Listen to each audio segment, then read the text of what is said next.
Assalamu alaikum. I am Saudad Abdulmonem Mahmoud, third stage, Mosul Medical College. Our seminar is about chronic gastritis, supervised by Dr. Zahraa Alomar, presented by me and my colleague Shaden Ghalib Ahmed. Feeling nauseous or bloating, you may have a gastritis. What is gastritis? Gastritis is the inflammation of stomach lining. It is the most often the result of infection with the same bacterium that causes most stomach ulcers. Regular use of certain pain relievers and drinking too much alcohol can also contribute to gastritis. This figure shows two main causes of chronic gastritis. The most common cause of chronic gastritis is Helicobacter pylori infection. It's multifocal atrophic gastritis. The other is autoimmune gastritis. It's a corpus fundus restricted atrophic gastritis. Gastritis may occur suddenly, which is called acute gastritis, extended from several hours to several days, or appear slowly over time, which is called chronic gastritis. In some cases, gastritis can lead to ulcers and an increased risk of stomach cancer. For most people, however, gastritis isn't serious and improves quickly with the treatment. Gastritis have many causes, but the most common cause of chronic gastritis is infection with Bacillus Helicobacter pylori.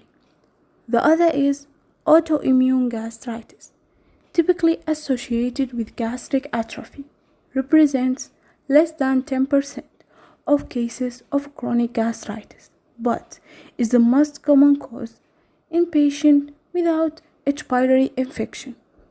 The third important cause of gastritis in some population is chronic nonsteroidal anti-inflammatory drug use, and the less common causes include radiation injury and chronic bile reflux. Patients with gastritis present signs and symptoms include nausea, vomiting, burning, bloating, hiccups, and pain. Now we're going to talk about the most common cause of chronic gastritis, which is H. pylori gastritis. What is Helicobacter pylori? H. pylori is a type of bacteria that normally settles in the stomach mucus. Helicobacter pylori, previously known as a Campylobacter pylori, is a gram-negative, helically shaped, microphilic bacterium usually found in the stomach. It is helical shaped. It's thought to have evolved in order to penetrate the mucous lining of the stomach and thereby establish infection.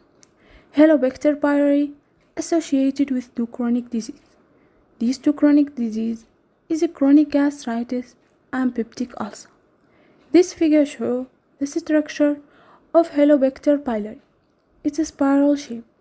It has the ability to adhesion, it has the ability to produce urease, and it has 5 to 6 flagella at least. H. pylori is the primary cause of peptic ulcers, which are sores that form on the lining inside the stomach.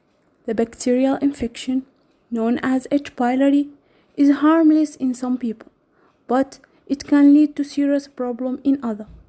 H. pylori can cause inflammation of your stomach lining, which is known as gastritis.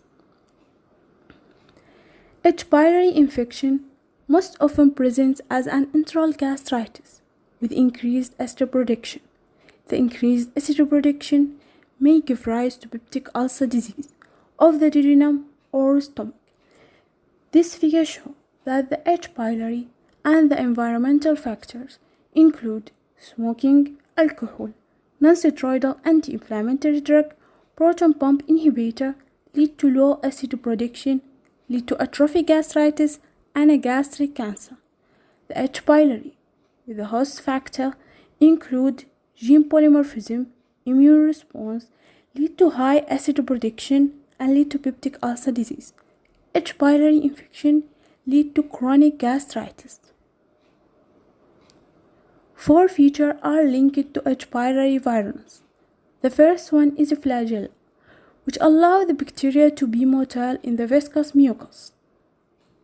The second one is urease, which generates ammonia from endogenous urea, thereby elevating local gastric pH around the organisms and protecting the bacteria from the acidic pH of the stomach. The third one is adhesins, which enhance bacteria adherence to surface fibrous cells. The fourth one is toxins, such as that encoded by cytotoxins, associated gene A, that may be involved in ulcer or cancer development. These factors allow H. pylori to create an imbalance between gastroduodenal mucosal defenses and damaging forces that overcome those defenses. Some of the clinical outcomes of Helicobacter pylori infection include over 80% is asymptomatic or chronic gastritis, between 50 and 20% is chronic atrophic gastritis, intestinal metaplasia, and a gastric or duodenal ulcer, and less than 1% is a gastric cancer and mild lymphoma. Now we're going to talk about the morphology. This figure shows chronic active H. pylori gastritis with neutrophils in a gland. The inflammatory reaction include a variable number of neutrophils within the lamina propria, including some that cross the basement membrane to assume an intraepithelial location. In Figure A, there is a spiral-shaped Helicobacter pylori. Bacilli are highlighted in this watery sturdy sylvan stain. In Figure B, there is intraepithelial and laminar propria neutrophils are prominent.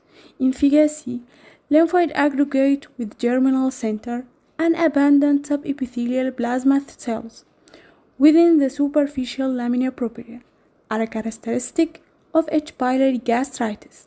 In Figure D, there is intestinal metaplasia, recognizable as the presence of goblet cells admixed with gastric valvular epithelium. This figure shows H. pylori in different staining, like H&E stain, James stain, and silver stain. H. pylori include a lot of symptoms. Some of these symptoms are pain, vomiting, lack of appetite, bloating. Now my colleague Shaden will continue. Hi, I am Shaden Ghalib, and I'm going to continue with autoimmune gastritis, which is a chronic inflammatory disease with destruction of parietal cell of the corpus and fundus of the stomach. Autoimmune gastritis is characterized by the following: antibodies to parietal cells and intrinsic factor that can be detected in serum and gastric secretions, reduced serum pepsinogen 1 levels, vitamin B12 deficiency leading to pernicious anemia and neurologic changes, impaired gastric acid secretion or eclodohydria, antral endocrine cell hyperplasia. Causes of autoimmune gastritis. The main cause of autoimmune gastritis is vitamin B12 deficiency and pernicious anemia. However, loss of parietal cell reduced secretion of gastric acid, which is also required for absorption of inorganic iron. Iron deficiency is commonly gastritis. This usually precedes vitamin B12 deficiency and found mainly in young women. Patients with a chronic iron deficiency, especially those refractory to oral iron therapy, should be evaluated for the presence of autoimmune gastritis. Smokers and people who regularly use pain medication are at risk of gastritis. Morphology. Autoimmune gastritis is characterized by diffuse damage of the oxyntic acid-producing mucosa within the body and fundus. Damage to the antrum and cardia typically is absent or mild, with diffuse atrophy. The oxyntic mucosa of the body and fundus appears markedly thinned and rugal folds are lost. Neutrophils may be present, but the inflammatory infiltrates more commonly is composed of lymphocytes, macrophages, and plasma cells. In contrast with H. pylori gastritis, the inflammatory reaction most often is deep and centered on gastric glands. Parietal and chief cell loss can be extensive, and intestinal metaplasia may develop. As we can see right here, the main findings of oxyntic gland atrophy, evidenced here by the thinning of the mucosa and dense lymphoplasmacytic infiltration of the lamina propria. What are the symptoms of autoimmune gastritis? The symptoms of autoimmune including loss of weight, vomiting, lack of appetite, nausea, iron deficiency anemia, pain in the stomach, and ulcers. Complications of chronic gastritis. Chronic gastritis can lead to a number of complications if the individual does not seek treatment for the condition. Gastritis can be either erosive, which means it leads to the breakdown of the stomach lining alongside any inflammation, or non-erosive, just causing inflammation. Complications of untreated chronic gastritis include anemia. Erosive gastritis can cause chronic bleeding, which in turn can lead to anemia. Atrophic gastritis. Chronic inflammation in the stomach can cause the loss of both the stomach lining and glands. Peptic ulcers. Ulcers can form in the lining of the stomach and duodenum.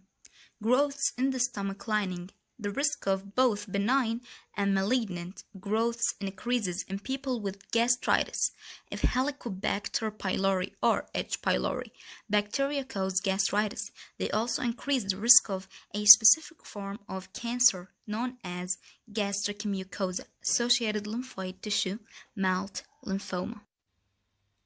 And thanks a lot for paying attention to this, and our appreciation goes to Dr. Zahraa Marwan and to all doctors in Pathology Department, Mosul Medical College. Thank you.